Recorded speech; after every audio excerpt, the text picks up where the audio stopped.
Oblivion was released in 2006 to much fanfare and quickly became loved by both critics and audiences. It won numerous Game of the Year awards, changed how sandbox RPGs were made, and cemented Bethesda's place as a household name. Anyway, you can buy it for £1.50 from Computer Exchange. Should you though?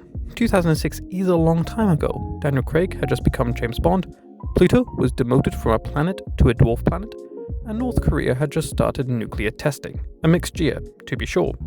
Which was Oblivion though? The lows of Pluto being wrongfully reclassified, or the highs of impending nuclear war?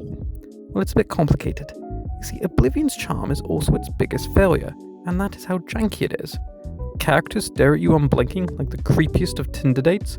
Glitches are regular, and each NPC will swing from one personality to another, depending upon which dialogue choice you make.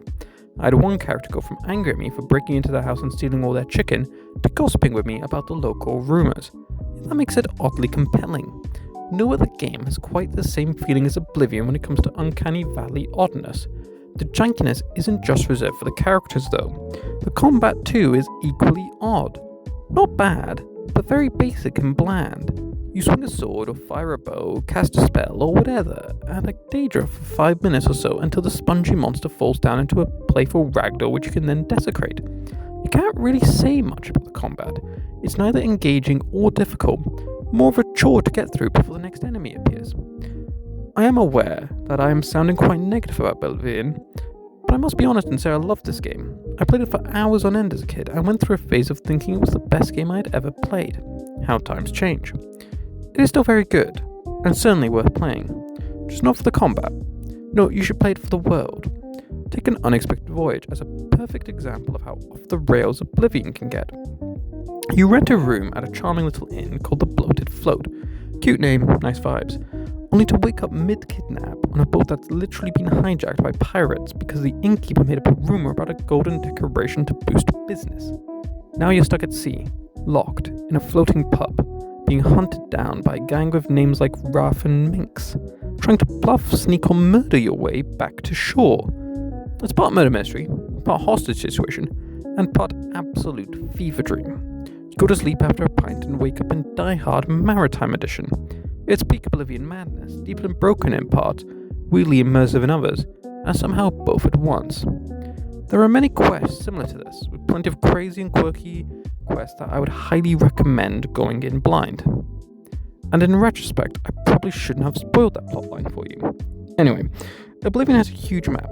For context, Oblivion's map is approximately 41 square kilometers, which when compared to Skyrim's paltry 37 square kilometers, shows the sheer scale of the game. It would take almost 25 minutes of straight running to cross the map. Also, unlike Skyrim, there are more quests that just sort of happen to you. You'll be just wandering around and suddenly you're involved with some intrigue. You might have noticed I haven't mentioned the main story, instead focusing on the side quests, and that's because, well, it's pretty mid. Basically, gates to hell have opened and monsters are streaming in, and Professor X can't save people as he died whilst you were escaping jail. It's fine. Look, it does the job, but really the side quests and DLC is where the game shines. I would definitely pay the extra to get all the added content, the Shivering Isles being a particular highlight. Oblivion is at its best when it devolves into madness, unabashedly releasing abstract nonsense into the world.